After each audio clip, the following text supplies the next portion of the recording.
pelo YouTube, começando mais uma transmissão muito especial. Recebo hoje um dos gigantes da política brasileira, nada mais, nada menos do que o senador Roberto Requião, que está falando de Curitiba com a gente. Requião, quero te agradecer imensamente a presença aqui no canal e dizer que as pessoas vão participar, vão fazer perguntas aqui. A gente vai bater um papo para falar da crise sanitária, do caos sanitário e desse caos político também que está atravancando e atrapalhando o nosso caminho de volta para a democracia no Brasil. Tudo bem, Roberto Requião? Eu não podia dizer a você que está tudo bem. Está uma bagunça danada. Mas eu acho que é fundamental para nós, Conde, esse tipo de programa que estamos fazendo aqui. Nós não teremos o alcance das redes de televisão, das grandes redes de rádio, mas o importante é a gente ir discutindo a realidade do Brasil, porque só se pode mudar uma realidade quando viemos a conhecê-la em profundidade. E eu acho que o fundamental hoje é a gente entender que nós estamos sendo desviados dos problemas básicos do país por uma jogada muito bem elaborada. Somos contra o Bolsonaro, ele se veste mal, ele come mal, ele diz palavrão, ele só diz besteira, mas nós não percebemos que o Bolsonaro não está no exercício da presidência da República. A presidência da República está sendo manejada pelos interesses do capital financeiro, internacional e nacional, representado pelos bancos, e por um grupo de empresários interesseiros nesse processo, que tem, como diria o velho Brizola, como mandalete o Guedes, que é o homem que quer impor um sistema liberal, aberto, livre trânsito para o capital. E o povo é utilizado como um exército de trabalhadores que pode ser, como está sendo agora, levado a morrer com o coronavírus, desde que seja preservado o esquema do liberalismo econômico e o domínio dos bancos. Perfeitamente. Roberto Requião, eu queria te perguntar o seguinte. Você viu a reunião ministerial que causou aí um certo alvoroço, e desde então, essa reunião que foi liberada lá pelo ministro Celso de Mello tem reverberado aí um pouco no noticiário e deixando a crise cada vez mais tensa, uma tensão muito grande em Brasília. Eu queria saber, em primeiro lugar, o que o senhor achou da reunião? Nada de novo? Aquilo é diversionismo? O que significa aquela reunião? Eu achei que aquela reunião teve como pior figura, indiscutivelmente, o Guedes, colocando uma bomba no bolso dos funcionários públicos, dizendo que o dinheiro público deve salvar as grandes empresas, porque aí se ganha dinheiro. Com as pequenas, nós vamos perder dinheiro. E o resto teve um comportamento de palhaços. Parecia uma reunião do Bataclan, do Jorge Amado, aquele bordel que ele instalou na sua literatura nos espaços da nossa velha Bahia. As asneiras foram comentadas por todo mundo. A Rede Globo não deu destaque para as brutalidades econômicas do Guedes. E ficam discutindo se, por exemplo, o Guedes, destaque que também não deram, dizia que, na abertura dos cassinos, os homens podiam fazer o que quisessem, se foder como quisessem. E se dirigia a uma senhora, que é a Damares. Daí, o imbecil do Weintraub dizendo que queria pôr na cadeia essa gente toda, a começar pelo Supremo. Mas o eixo confirmado pelo Bolsonaro, que diz: posso trocar qualquer ministro, só não troco o Guedes. Com ele não tive nenhuma divergência. É o eixo do poder do Bolsonaro. Ele não caiu ainda, apesar de ser um bobalhão, apesar de ser ridículo, de se vestir mal, de dizer palavrão, 77 palavrões durante a reunião do secretariado, porque ele está sendo o biombo atrás do qual se escondem os interesses da banca e do dinheiro, representados pelo Guedes e por um Congresso Nacional que é lamentável, né? Para não dizer um palavrão também. Senão já entramos na linha do Bolsonaro. Eu não sou infenso a dizer palavrão, gosto bastante. Senador, mas será que não aconteceu algum tipo de inflexão de lá para cá? A gente vendo aí, o Congresso está conquistando algumas vitórias. a lei Aldir Blanc para a cultura, algumas outras coisas, conseguindo impedir algumas leis que o governo quer implantar. Você não acha que mudou um pouco de um tempo para cá essa relação aí? O Bolsonaro não governa, como você disse, ele basicamente ele faz um outro papel ali. Mas esse núcleo que está no entorno dele, militares, esse pessoal, você acha que eles têm condições intelectuais, inclusive, de colocar em prática algum tipo de projeto que não é de construção, mas de destruição do país? Aquele pró-desenvolvimento, pró-Brasil, foi sepultado pelo Guedes, né, que o Braga propôs. Mas veja bem, o que eu vi dos militares nessa reunião, porque eles calaram a boca, ficaram tomando cafezinho, assistiram toda aquela palhaçada sem um protesto. Eu sinto falta da presença de militares que foram combatidos por nós, por mim, deram sentido à minha entrada na política, na luta, no entendimento da economia do mundo, que foi o combate aos militares da ditadura militar. Mas na ditadura militar nós tínhamos um Geisel, meio fascistão, né? Mas nacionalista, defendendo o Brasil, defendendo o projeto nacional, viabilizando e reforçando a Vale do Rio Doce, a Petrobras. Nós não temos mais isso. Os militares que mais aparecem são discípulos daquela anta que mora nos Estados Unidos, Olavo de Carvalho, que por 10 anos morou aqui em Curitiba, sustentado pelos filhos do Cecílio Almeida, o dono da CR Almeida, daquela época, que achavam ele muito interessante. Ele é uma besta completa. E esses militares, seguindo o Olavo de Carvalho, partem de uma crença de que o Antônio Gramsci, o famoso comunista italiano que ficou preso muitos anos, com a sua tese de levar a revolução convencendo pessoas, influenciou a mídia. Eu e você, por exemplo, hoje, na visão desses caras, seríamos comunistas filiados ao Politburo da época do Stalin. E o comunismo não existe mais. Glasnost, o degelo, perestroika, a reconstrução, não existe mais. A Guerra Fria acabou, mas eles sustentam ainda esse discurso e essa narrativa. O que nós estamos vendo hoje é uma nova Guerra Fria, mas da disputa do poder da Rússia, que se alia à China, eles nunca acreditavam que isso acontecesse, mas aconteceu, e os Estados Unidos do outro lado. Agora, como é que você pode alinhavar essa tese? Você deve ter lido, como eu li, uma carta do Jimmy Carter ao Donald Trump, publicada outro dia na imprensa. O Jimmy dizia: os Estados Unidos, nas últimas décadas, investiram 300 trilhões de dólares nas Forças Armadas para dominar toda a possibilidade do mundo de geração de energia. Petróleo e também minérios que sustentam essa industrialização moderna. E não pensou no seu desenvolvimento. Não investiu internamente na mobilidade da população, do ponto de vista de mobilidade mesmo e do ponto de vista de ascensão social. E se sustenta hoje, diz o Jimmy Carter, apenas com o seu ativo principal, que é as Forças Armadas norte-americanas. Se aproveitou da China, porque a China não tinha leis sociais, não tinha sindicato, salário baixíssimo.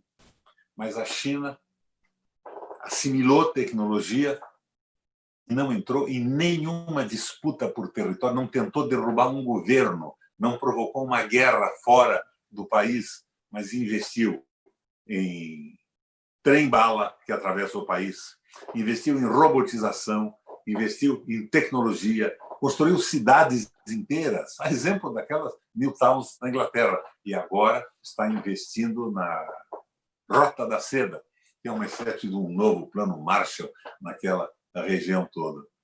Então, os nossos militares estão nesta conversa da guerra. Você sabe que eu convidei como é o nome do general? Está me dando um branco. O Heleno? Não. Não, o antigo ministro, o Vilas Boas. Convidei os Vilas Boas, eu, a Vanessa Graziotin e tal, para ir conversar conosco no Senado, na Comissão de Constituição e Justiça. Ele foi. lá pelas tantas do Vilas Boas, diz o seguinte para nós: olha, o Brasil, nos anos 80, produzia industrialmente muito mais do que os tigres asiáticos. Quais são os tigres? Tailândia, Malásia, Coreia do Sul e China.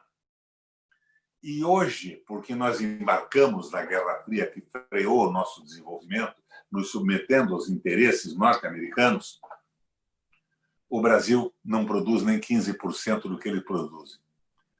Ele falou em 15%, mas não produz 10% mais. Então, nós paramos. Daí ele continua.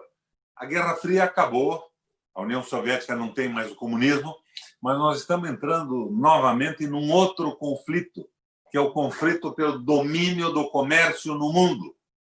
E o Brasil é grande demais para se submeter ao grupo russo-chinês ou norte-americano. Nós precisamos ter um projeto próprio, um modelo próprio de desenvolvimento. Olha, rapaz, eu fiquei entusiasmado. Logo depois ele sai apoiando o Bolsonaro. E já tem uma filha empregada no Ministério da Damares, e todos e o que será que acontece com pichuleco, ganham um pichulecozinho do governo federal para melhorar a aposentadoria, que já foi melhorada com a reforma da Previdência para eles, e só para eles, e piorada para o conjunto do funcionalismo no Brasil. O Guedes pôs uma granada no bolso do funcionalismo, mas nem pensou em pôr essa granada no cap do militar. Então, eles estão ali, sem ideologia, sem nada, a serviço do seu próprio bolso. É a visão que eu tenho. Ruim, trágica, mas é a visão que eu tenho. Senador, deixa eu ir para o bate-papo. Vamos avançar nesse papo aqui, porque hoje é o dia que o Requião vai contar para a gente tudo que ele sabe, toda essa percepção que ele tem de dentro da política brasileira. Conversou com o Vilas Boas. Quem diria que o Vilas Boas tinha um projeto de país e depois migrou assim dessa maneira? Quer dizer, parece que é quase um transplante de cérebro, né? Não tem. Eu poderia dizer para você, como a Maria Lúcia disse em determinado momento, a ministra do Supremo Tribunal Federal, se o povo soubesse tudo o que eu sei, não sei o que aconteceria no Brasil. Mas o que eu sei é o que as pessoas sabem e que a imprensa não revela.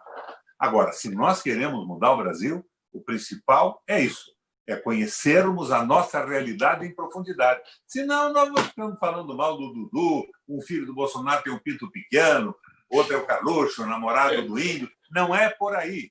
Não é por aí, concordo. O problema é o domínio econômico do capital financeiro, que quer liberdade absoluta para explorar a população com salários de semi-escravidão. Senador, dominar o Estado e o Congresso, como domina hoje. Perfeitamente. Aqui, pedir para todo mundo que está assistindo essa live aqui, histórica, com o senador Roberto Requião, para compartilhar, para divulgar nas redes.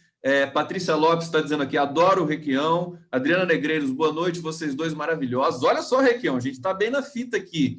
Está maravilhoso, nós dois não estamos servindo. Você careca e eu com quase 80... Olha só um pouco de exagero, né? Quase 80 com essa... Eu acabei, quando a gente estava conversando antes de começar lá, falei, você está excelente. A gente se encontrou em Curitiba há um tempo atrás, já tinha me impressionado com a sua jovialidade. E que mudou um pouco, né, Requião? Acho que nos anos 70, 60 anos, 70 anos, seria, né, o sujeito já chegando, digamos assim, para se aposentar. Agora mudou a longevidade. Não, eu tenho mais 40 anos de vida útil. E eu quero colaborar nessa mudança do Brasil com todas as minhas forças. Perfeitamente. Participo da política, sim. Sou capaz de ser candidato a alguma coisa, mas o meu interesse maior era ver como quis o meu bisavô, meu trisavô, o meu avô e o meu pai. Um modelo de desenvolvimento mais solidário, mais humano para o país. Carlos já foi governador do Paraná 3 vezes, prefeito de Curitiba, senador 2 vezes. Isso vem e passa. Mas não consegui ajudar a fazer as mudanças reais que o nosso país precisa para o povo viver melhor. Agora, o Brasil estava vindo bem, né, senador? Você falou dessa questão comercial, da China, dos Estados Unidos. O Brasil, há pouco tempo atrás, era respeitadíssimo no exterior. Vamos lembrar um pouco desse momento? Quer dizer, nós temos o potencial para ser essa grande... Olha, não me provoque. O Brasil vinha com uma política externa brilhante. Brilhante. Nenhum repara a política externa do Lula e do PT. Mas a política interna era exatamente esse raio de política que você está vendo com o Guedes, com uma velocidade menor na mão do Meirelles e do Joaquim Levy. Foi no nosso governo, digo nosso, porque eu apoiei, eu estava no PMDB, mas nunca fiz parte daquele grupo dos velhos caciques do PMDB. Apoiei a política, mas me opus quando, por exemplo, o PT entregou pré-sal. Foi o PT que entregou. Nós tínhamos maioria no Senado para vetar aquilo. De repente, veio uma ordem do governo para votar com José Serra. E nós perdemos por 3 votos. Porque o pessoal ligado ao governo do PT, em função de acordos políticos, de liberação de verba e tal, obedecia à ordem da liderança. E o Jucá chegou lá, era o líder do governo, e disse, não, é para votar com Serra. Aquele rapaz lá de Manaus também, que era ministro das Minas e Virgílio? Hã? Virgílio, não? Não, que era ministro da Dilma, como é que é o nome dele? O Eduardo Braga? Também apoiando. Então, você veja, nós víamos nesse caminho de dominação do capital.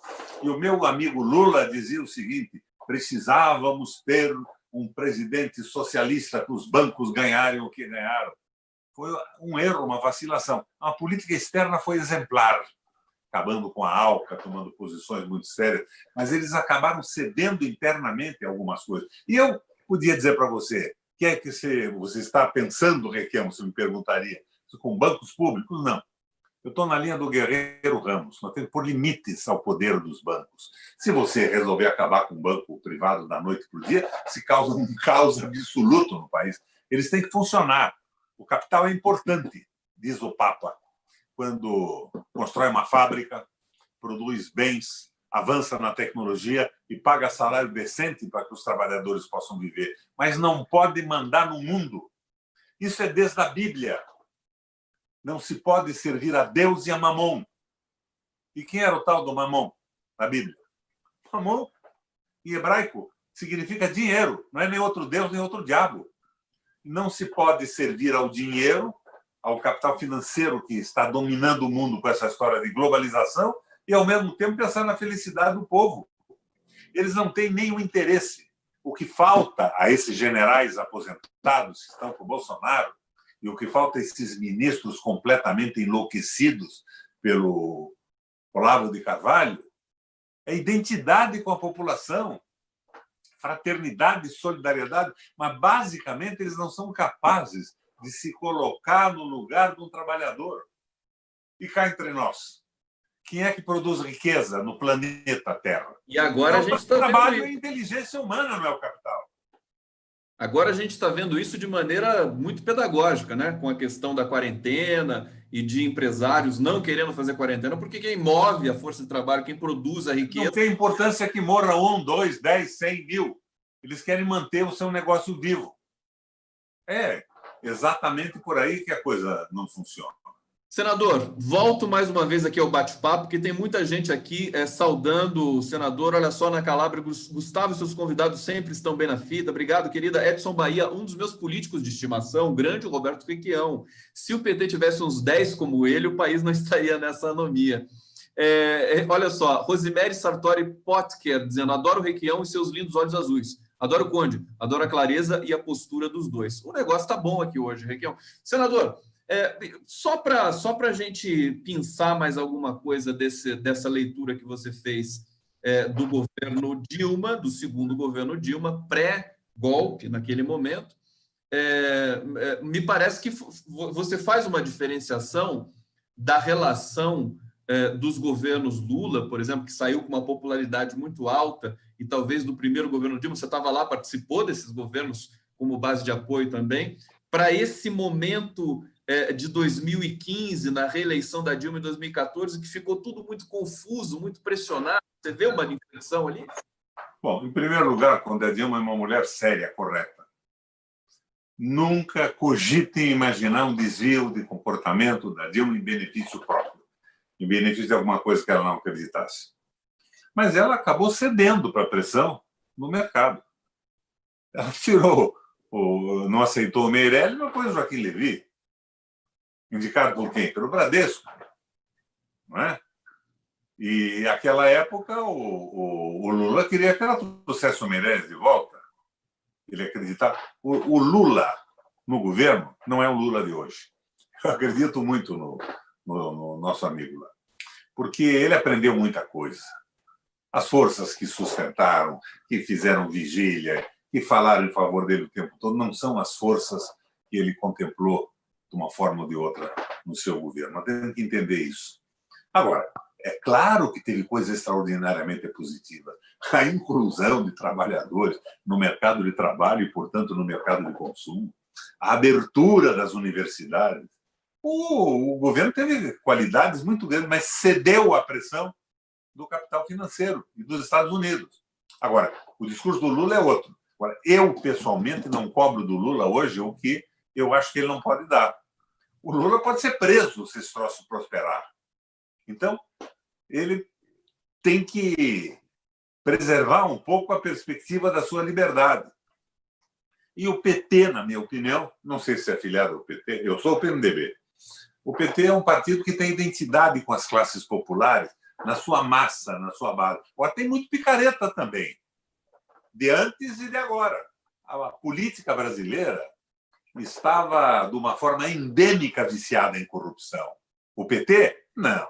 O PT, o PMDB, o PPP, os partidos todos estavam envolvidos nisso. Daí veio o Sérgio Moro, aproveitou este fato e passou a administrar a sua jurisdição, a sua qualidade de juiz e de interrogador e de controlador dos inquéritos, para botar na cadeia pessoas que, de uma forma ou de outra, tivessem um veso nacionalista. Alguns pecados, mas que não fossem corrompíveis do ponto de vista do liberalismo econômico. Tanto que o Aécio está solto, o Fernando Henrique está solto. E agora eu vejo isso de novo. No dia 1º de maio, as forças sindicais do Brasil, os sindicatos, convidam o Fernando Henrique para fazer parte das festas, das manifestações do Dia da Luta do Trabalhador. Quem é o autor da teoria da dependência?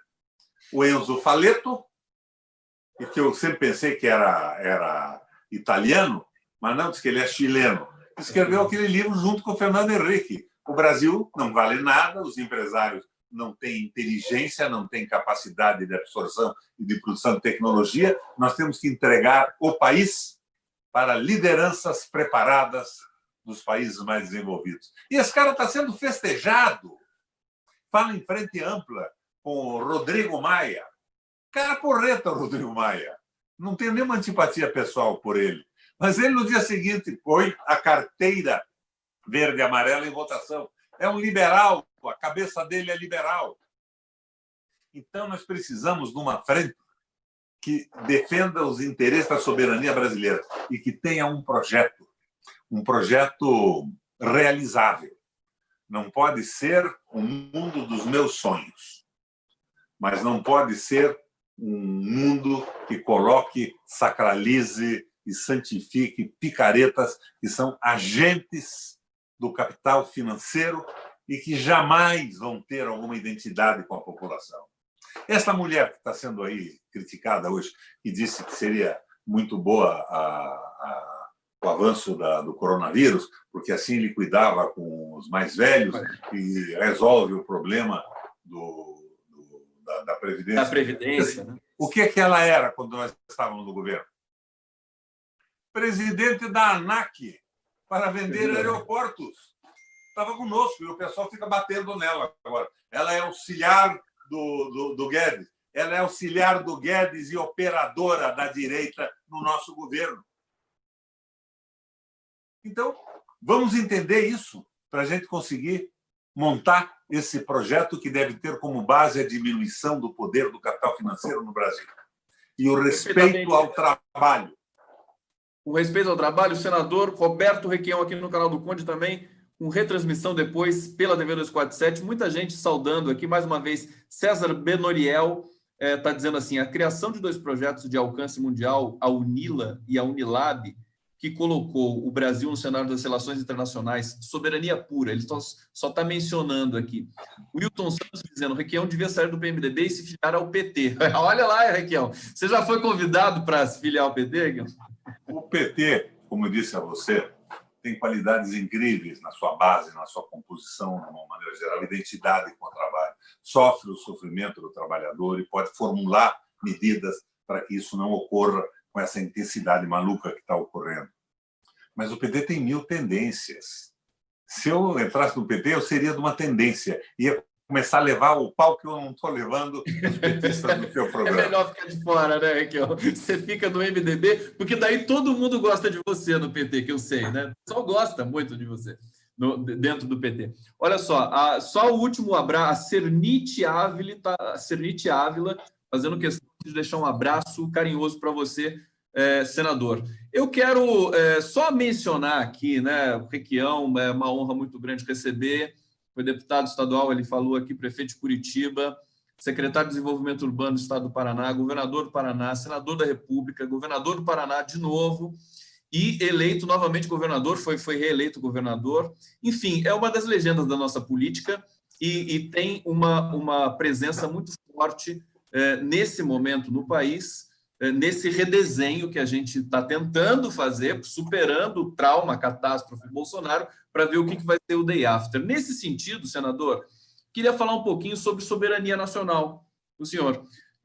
Como é que a gente pode pensar isso, quer dizer, de tanta degradação, como é que a gente pode recobrar esse sentimento? Eu me lembro que o Lula, prestes a sair da prisão política de Curitiba, ele pensava muito nisso, quer dizer, precisa explicar para a população o que significa a palavra soberania. Como é que você vê essa questão nossa nesse momento? Você veja a dificuldade do governo Bolsonaro falar em soberania e nacionalismo. Eles admitiram que um general brasileiro seja o subcomandante do Exército Americano do Sul, das tropas americanas do Sul. Isso é uma loucura. Eles não têm nada a ver com soberania nacional. Eles não respeitam a população, não têm empatia com o povo. Estão pensando no salário. Eu vejo esses milicos, e espero que isso não seja a constante do Exército Brasileiro. Eu sou meio milico, viu? Eu sou oficial da reserva, eu fiz o CPOR, mas da cavalaria. Por isso que eu sou meio desbocado também. Mas você veja, como é que eles podem falar em bandeira nacional, carregando a bandeira de Israel e a norte-americana? Todo o meu respeito ao povo e ao projeto de Israel, a sua resistência com erros e com acertos, e aos Estados Unidos também, que é uma admiração profunda pela luta americana, né? Desde o começo, quando eles se desligam do liberalismo econômico da Inglaterra, com o Tratado das Manufaturas, a resistência, o desenvolvimento interno, a sua força, e depois caíram na armadilha do capital. Mas muitos presidentes americanos lutaram com muita força, muito denodo, contra o Banco Central Independente americano, que é propriedade do Chase Manhattan Bank e de outros bancos lá. Então, como é que a gente pode falar em soberania?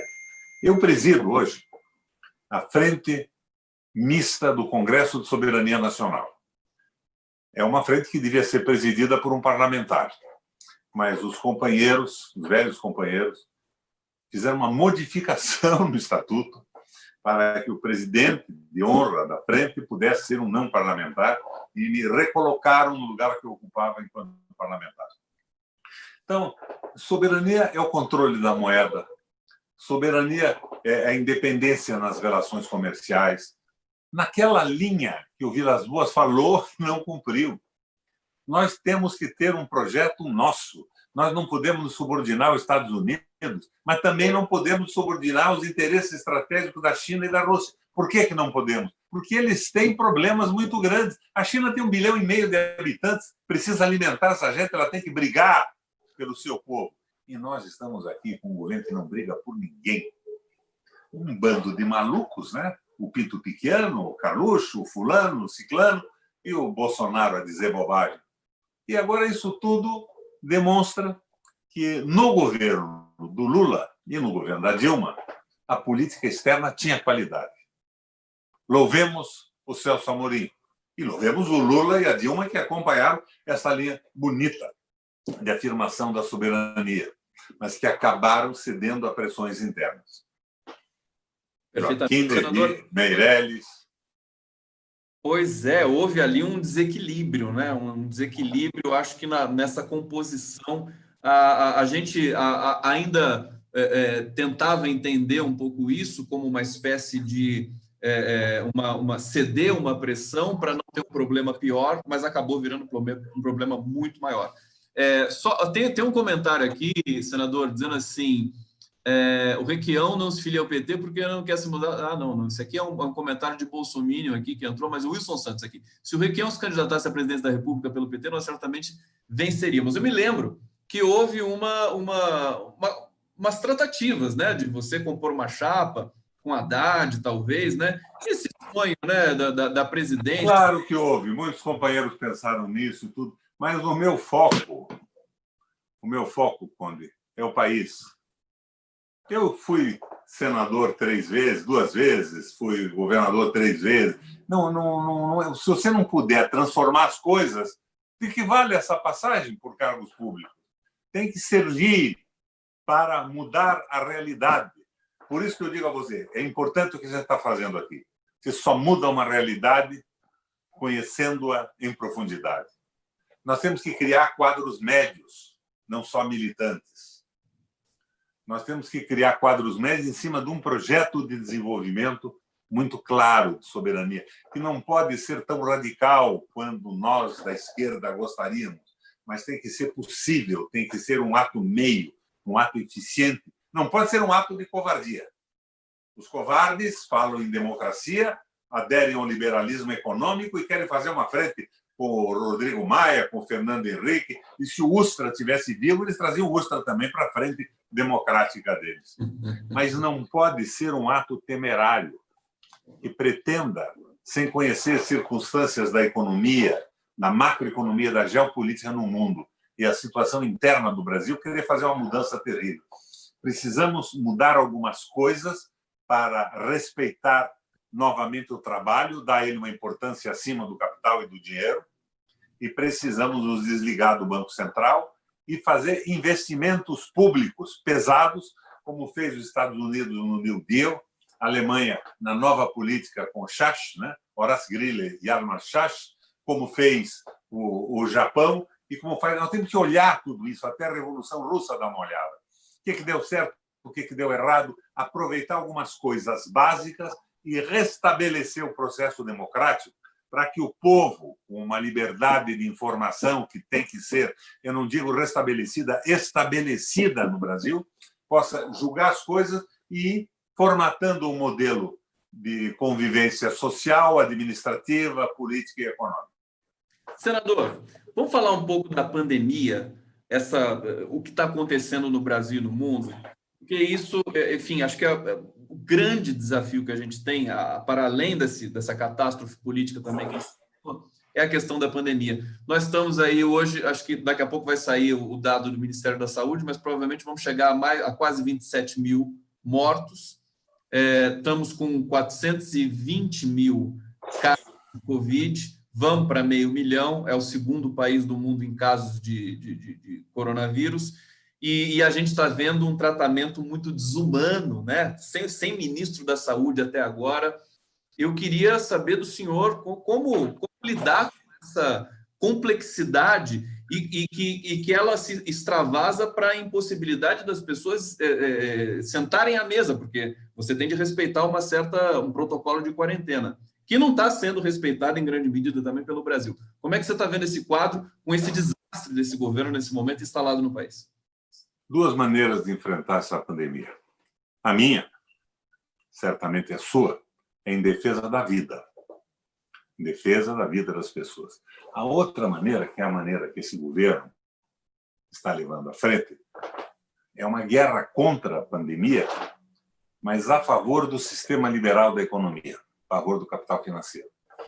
Eles querem infectar a população rapidamente, porque com a resistência e a imunidade em massa, ela chegará num fim. Eles não se incomodam que essa velocidade mate um número enorme de pobres, de pretos, de índios, de trabalhadores subassalariados, desde que ela mantenha o domínio do capital financeiro sobre o país. É o que dizia o Guedes. Vamos investir nas grandes empresas que vão ganhar dinheiro. Se investirmos nas pequenas, nós vamos perder dinheiro. Porque nas pequenas você preserva o emprego de 50% da população, comida na mesa, gente trabalhando, produzindo, vivendo uma relativa felicidade nesse país maravilhoso. Então, o jogo deles é esse. Eles estão em guerra contra o coronavírus, mesmo que isto custe, como dano colateral numa guerra, a vida dos trabalhadores e dos pobres. É um bando de porra louca. E é esse o problema. Então, se me perguntam o que é que nós podíamos fazer hoje? A pandemia só pode ser controlada hoje com o isolamento social. Por que o isolamento social? Porque nós não temos uma estrutura hospitalar que dê conta do número enorme de pessoas contaminadas. Muita gente vai morrer com essa aceleração, embora a gente possa, até num determinado momento, chegar à imunidade de massa. Mas eles não estão preocupados com isso. Isolamento social e testes em massa. Se a partir de um determinado momento você observa que a mortalidade diminuiu, os testes te mostram aonde a contaminação existe e aonde ela não existe. De repente você descobre que num determinado município do Brasil não tem ninguém contaminado. Flexiona o isolamento, mas tecnicamente. Agora, eles querem flexionar o isolamento para acelerar a imunização de massa. É o que diz o Terra, é o que diz o porra louca do Bolsonaro, e o povo não está entendendo isso. Agora, daí vem a mediocridade da classe média.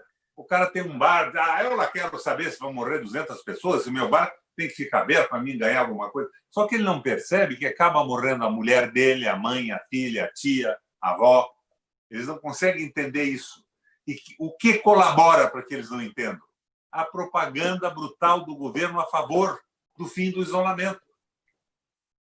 Então, nós temos um caminho. Hoje, por exemplo, em vez de abrir o isolamento, nesse momento nós devíamos forçar o isolamento. 30 dias depois, com testes em massa, vamos começar racionalmente viabilizar a abertura. Se possível. Se não possível, continuamos fechados. O que vale é a vida ou os acionistas do Itaú e do Bradesco?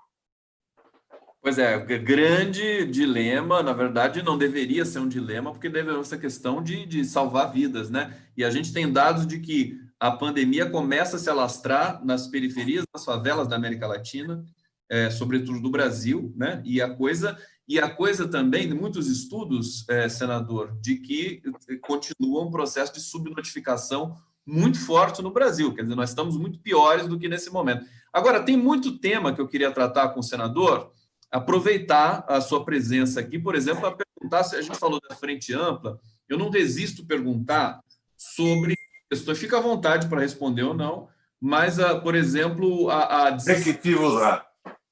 desistência do Marcelo Freixo, a candidatura à Prefeitura do Rio de Janeiro, o que ela representa para esse cenário político? Quer dizer, já tinha um apoio do PT de tempo, aí ele sentiu que não tinha ali o apoio do PSB. Como é que a gente pode produzir essa frente que não seja tão ampla para abrigar tanta gente de tantas tribos, mas pelo menos que ela possa dar conta de uma certa unidade do país para poder fazer frente a um inimigo tão brutal como o Bolsonaro, como o bolsonarismo?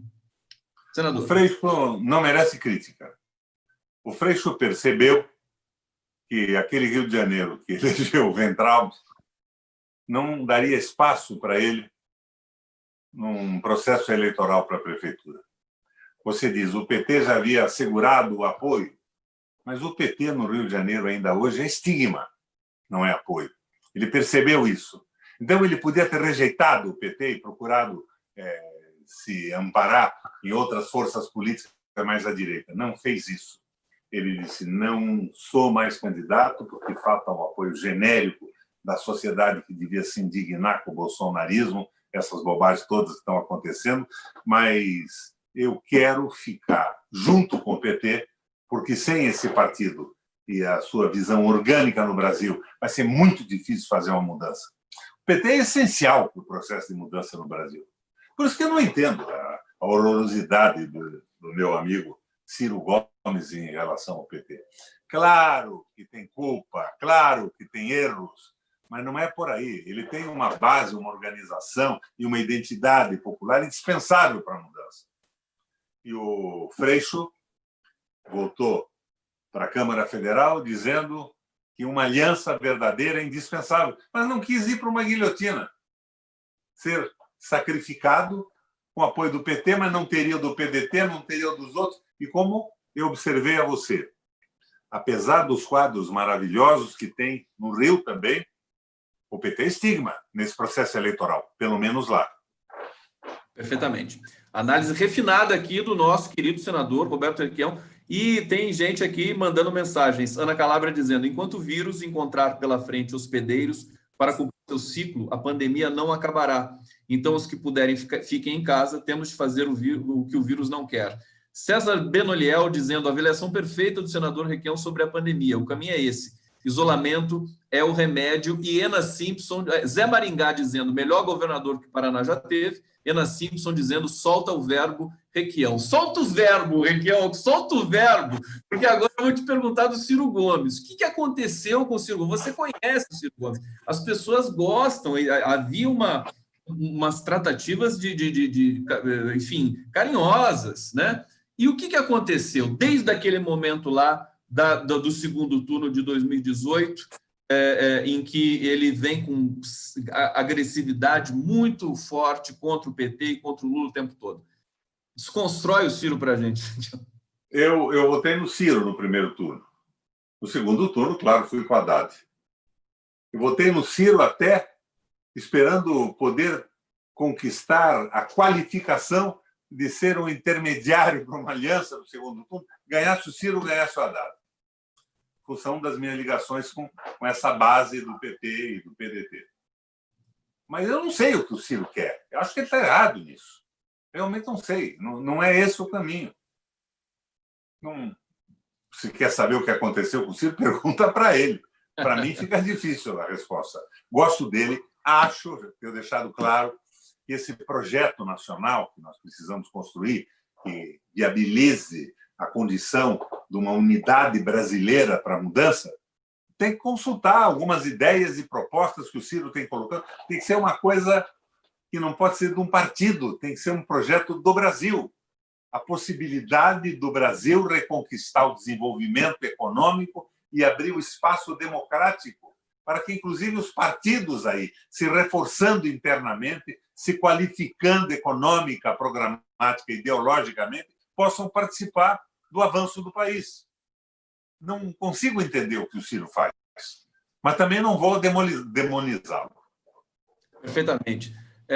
Senador, a gente está encaminhando aqui para o bloco já final do nosso papo e eu queria trazer os temas galvanizantes assim deste momento, que é a operação da Polícia Federal, no momento em que o Bolsonaro ele falou uma frase hoje que é até curiosa, ela é até engraçada. Ele disse: ele está vendo o sinal de que algo muito grave está acontecendo com a democracia. É curioso tentar codificar o enunciado do Bolsonaro, mas a gente percebe que há uma tensão muito grande nesse momento e que essa operação que foi feita para pessoas que são ligadas ali a essa indústria de fake news do Bolsonaro e a esse gabinete do ódio, enfim, está sendo um foco de tensão muito forte. E eu queria ouvir você sobre isso, senador. O que você pensa? Você acha que está chegando a hora de o Bolsonaro realmente ficar encurralado e a gente superar esse momento? Eu não tenho dúvida que o Bolsonaro vai ser afastado mais hora, menos hora. Mas é importante tudo o que está acontecendo para você entender a realidade, entender o que aconteceu. Conde, o Ibope, a Folha de São Paulo, Datafolha, diziam que eu seria, no Paraná, o senador mais votado do país. No dia 7, os nossos trackings do comitê de apoio que tínhamos em Curitiba, que era PMDB, PDT e PT, mostravam que eu cheguei a ter 55% dos votos. No dia 8, eu perdi a eleição. Foi o jogo brutal dos fake news. Eles diziam que eu era um oportunista, que eu estava aposentado com 450 mil reais por mês. Quem que dizia isso? Os blogs. A Joyce Asseman, ou aquele outro porra louca, aquela bichona metida forte lá, que rompeu com o Bolsonaro agora, o Frota. Alexandre Frota. O sobrinho do general Frota. E eu perdi a eleição. Agora, nós temos que entender isso, para que o comportamento... Não é para odiar ninguém, não. Ódio não faz parte da visão histórica que nós temos que aprofundar no momento político brasileiro. A Polícia Federal está investigando para lá e para cá. O Bolsonaro estava contentíssimo quando caíram em cima do Witzel. O Witzel não entendeu bem a situação brasileira. Ele, inspirado na Lava Jato do Sérgio Moro, ele pensou o seguinte: não, ladrão no Brasil só não pode ser se, além de ser ladrão ou não, seja progressista e nacionalista. Mas ele esqueceu que a condição definitiva, definidora, era ser da milícia do Bolsonaro ou dos filhotes dele. E foi apanhado. Agora, essa história de dizer que o Supremo Tribunal Federal não pode fazer, que ele vai impedir que a Polícia Federal funcione, não acredito nisso. Eu acho que os generais que estão com ele são ruins. Ruins intelectualmente, ruins de número de neurônios, mas o Exército Brasileiro não vai dar golpe no Brasil, de forma alguma. E alguns oficiais já estão se manifestando nisso. Agora, o que falta no Exército, a visão nacionalista e patriótica que nós tivemos mesmo na ditadura militar, com generais com uma cultura e uma visão macroeconômica do mundo bem formada, falta. Nós não temos nada, são os cabeças de vento. Mas não vai dar golpe nenhum. E ele só está mantido no poder porque ele apoia indiscriminadamente a jogada direitista do Guedes, que é dos bancos e do capital financeiro. Senão já tinha caído há muito tempo. Mas agora o próprio... Maduro já está. Senador, o próprio empresariado, o agronegócio, quer dizer, a devastação é tal e a falta de gerenciamento é tal que a gente, pelo menos eu observo em alguns elementos do noticiário, que há uma insatisfação muito grande com o Bolsonaro, está atrapalhando, inclusive esses setores que são setores financeiros. Você acha que é muito otimismo da minha parte ler desse jeito? Só não derrubam o Bolsonaro porque o Bolsonaro sustenta o Guedes. A insatisfação com o Bolsonaro atravessa uma parte desses setores. E tem alguns que estão ligados ao capital financeiro, mas tem 2 ou 3 neurônios na cabeça ainda, e percebe que estão levando o nosso país ao caos e a uma possibilidade concreta de rebelião das classes populares. Se assustam com isso, mas eles mantêm o Bolsonaro, que caindo o Bolsonaro acaba a mamata dos bancos para ferrar trabalhador, para diminuir salário, aumentar a carga horária e essa loucura toda. E olha, eu não estou dizendo a você que nós não precisássemos de algumas mudanças na legislação da Previdência e na legislação trabalhista também, não por ser antiga, mas porque o mundo e as relações vão mudando. Você sabe, por exemplo, que na Alemanha hoje, o pessoal ligado à informática dos bancos, por exemplo, teve uma intervenção do Estado. Ao contrário do que ocorre aqui, eles tiveram a sua carga horária semanal reduzida para 30 horas. Mais gente trabalhando, né? Menos gente demitida e mais gente gastando na economia alemã. No Japão também, alguma coisa nesse sentido. Então, eles estão sustentando o Bolsonaro para ver se consegue abocanhar alguns direitos dos trabalhadores e alguns pedaços da soberania brasileira. O liberalismo econômico deles é o liberalismo do capital, não é o liberalismo das mercadorias, não é o liberalismo do produto industrial, que não consegue entrar em países, de pessoas que não conseguem circular pelo mundo. É o dinheiro mandando em tudo. E não pode ser assim. Agora, vamos propor o fim desse processo de uma hora para outra? Não. Tem que ter etapas. Nós temos que ir devagar para não desmontar a estrutura do Brasil e o povo, democraticamente, tem que ir decidindo o que vai fazer. Perfeitamente. Última rodada de leitura aqui no bate-papo. Patrícia Lopes lembrando, senador, que o mesmo aconteceu, essa questão da eleição aí no Paraná, que o senhor seria o senador mais votado do Brasil, está dizendo que aconteceu aqui em Minas, a Patrícia fala de Minas, com a Dilma. Estava ganhando com margem grande e perdeu. Assim foram São eleitos... Paulo com Suplicy, Porto Alegre com Fogaça. Exatamente. Fake news e o WhatsApp, né? É uma espécie de boca de urna digital que devastou os resultados eleitorais no Brasil. Você viu quanto aquele pistoleiro aí do Rio de Janeiro, está em São Paulo, né? Aquele pistoleiro do Rio de Janeiro, aquele maluquete que já foi condenado, o Roberto Jefferson, recebia, segundo as notícias da imprensa hoje, daquele outro maluquete vestido de verde e amarelo, o velho da van, 2 milhões de reais por mês para meter no WhatsApp infâmias, calúnias e acusações criminosas contra as pessoas que têm identidade com o Brasil. É isso. Senador, mais as últimas mensagens aqui, Júlio César Beraldi dizendo: Requião, se caçada a chapa, o senhor não acha que entrar com recurso e requerer outra eleição para senador? Vou deixar na sequência, o senador responde. Manuel Guimarães, avisa para o Requião que as pendências do PT são as mesmas pendências do Brasil, que precisa da força de todas as pessoas para ajudar a resolver. Eu queria fazer dessa última inserção aqui, senador, essa questão do Brasil, de como a gente vai sair dessa crise que parece não ter fim, né? O Bolsonaro naquele picadeiro ali com os jornalistas, agora os grandes jornais se afastaram dessa cobertura, sem garantias também, pediram garantias para o GSI do general Heleno. Aliás, pergunto também, o que o senador achou do general Heleno dizer consequências imprevisíveis? Caiu no vazio? Foi ridículo ou foi preocupante? Eu não levaria a sério isso. Você sabe, eu tenho dificuldade para falar do general Heleno. O general Heleno é filho de uma prima da minha mãe, a senhora Edina, e filho de um coronel do Exército Brasileiro que chama-se Ari Pereira. Quando o coronel foi transferido para o Paraná, meu pai tinha uma casa no fundo de um quintal, e tinha uma casa antiga que tinha sido dos meus avós na frente, que ele dividiu em apartamentos. E o Ari e a Edina foram morar ali e o Heleno morava junto. Era um quintal só.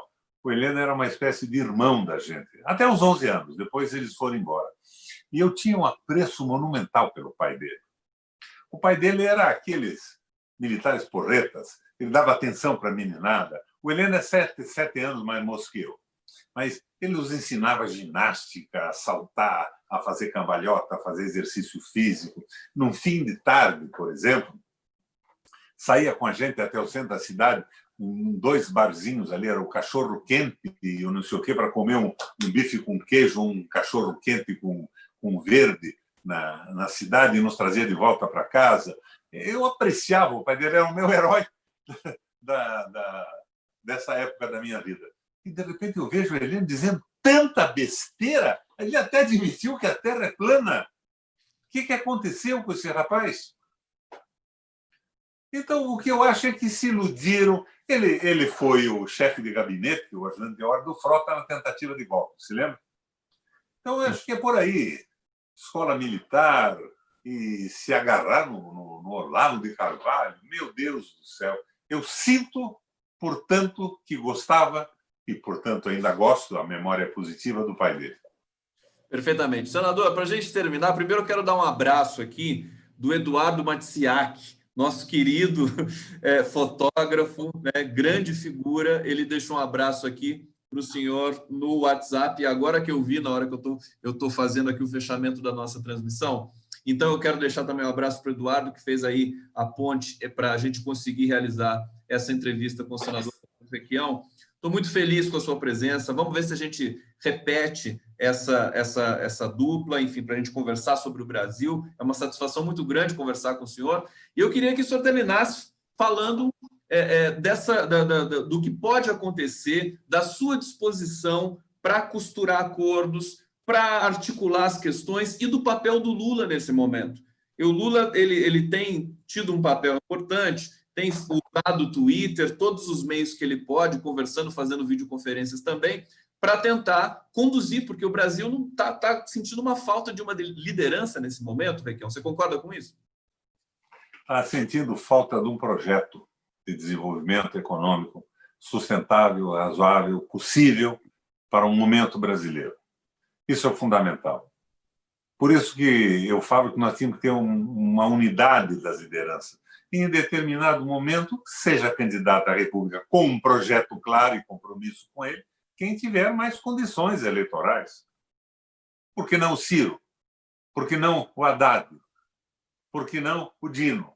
O problema é termos um projeto, não temos que pensar no país e não pensar nas veleidades pessoais de vir a ser isso, vir a ser aquilo. Eu nunca tive ambições políticas. Fui senador 3 vezes, governador, mais ou menos, levado pelas circunstâncias. Nunca coloquei um desejo na frente de um projeto político que favorecesse a população brasileira e os trabalhadores. Eu acho que o coronavírus é um acelerador da crise. O Guedes já vinha destruindo a economia brasileira, acabando com a indústria de uma forma completa, quer vender o Banco do Brasil, o porra louca, o cabeça de sei lá do que, né?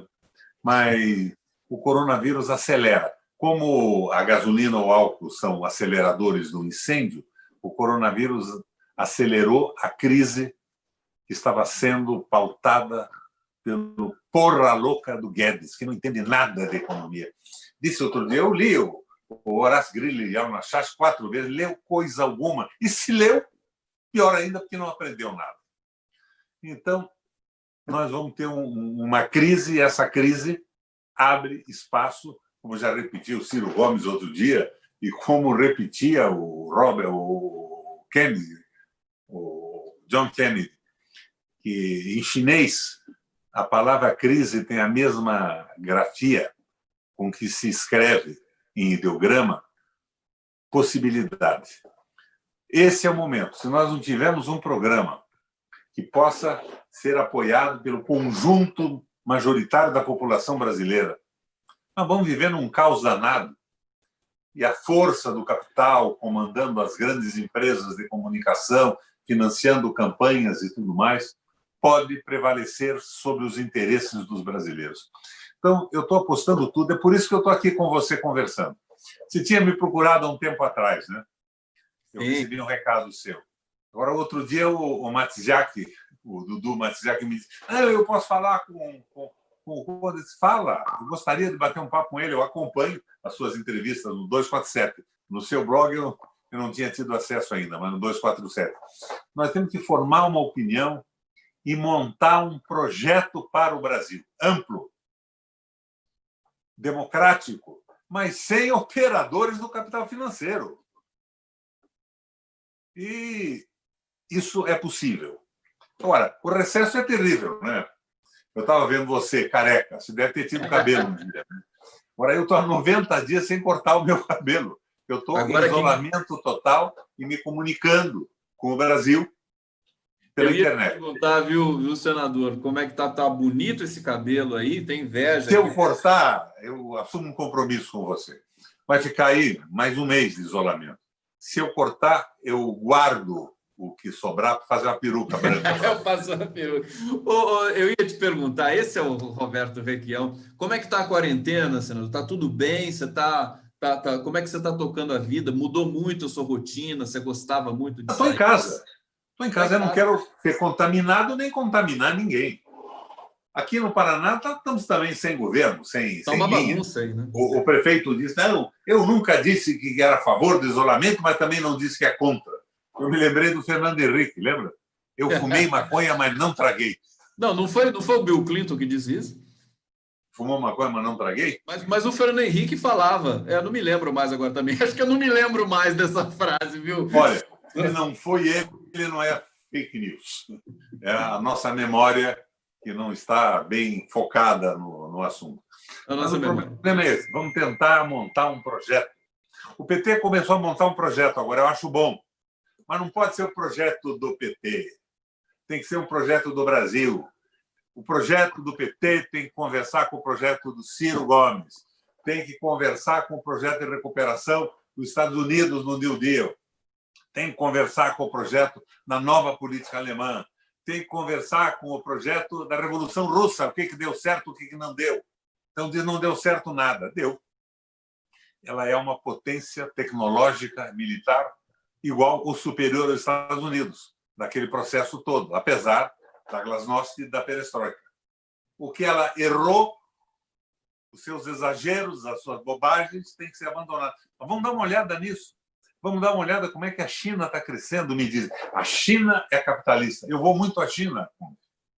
Fui muito como senador, como governador.